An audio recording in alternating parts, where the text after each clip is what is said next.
In today's video, I'm going to teach you how to build a simple website using ChatGPT. The goal here is to turn your idea into a working web page quickly, even if you are not writing the code from scratch yourself. The process is straightforward, and once you understand the flow, you can repeat it for many different website ideas. The first thing you want to do is define your vision clearly. Before asking for any code, take a moment to describe the website in plain English. Focus on the layout, the overall design, and any interactive elements you want included. For example, think about whether you want a landing page, a portfolio, or a small business homepage.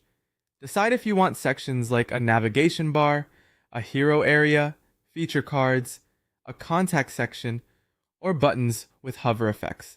The clearer your description is, the better the result will usually be. This gives ChatGPT enough direction to generate something that actually matches your idea instead of something too generic. Once your vision is clear, the next step is to generate the code. Ask ChatGPT to write a complete single-file HTML, CSS, and JavaScript version of your website idea. In other words, you want everything packed into one file so it is easy to test right away. This is especially helpful for beginners because you do not need to manage multiple files or folders at the start. Just make sure your request is specific and simple to follow so the generated code is clean and usable. After that, test the result instantly. Copy the generated code into a text file and save it as index.yml. Then double-click the file to open it in any web browser.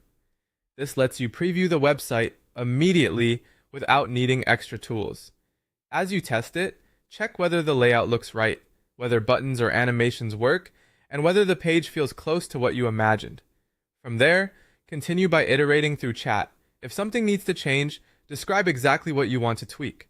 For example, you might ask to make the navigation bar dark or add a hero button.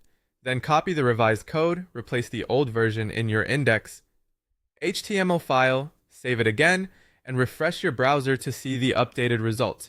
This back and forth process is where the real improvement happens. Keep your instructions focused, test often, and refine one change at a time. That makes it much easier to understand what is improving the design and what still needs work. With this method, you can go from a simple idea to a functional website quickly and confidently.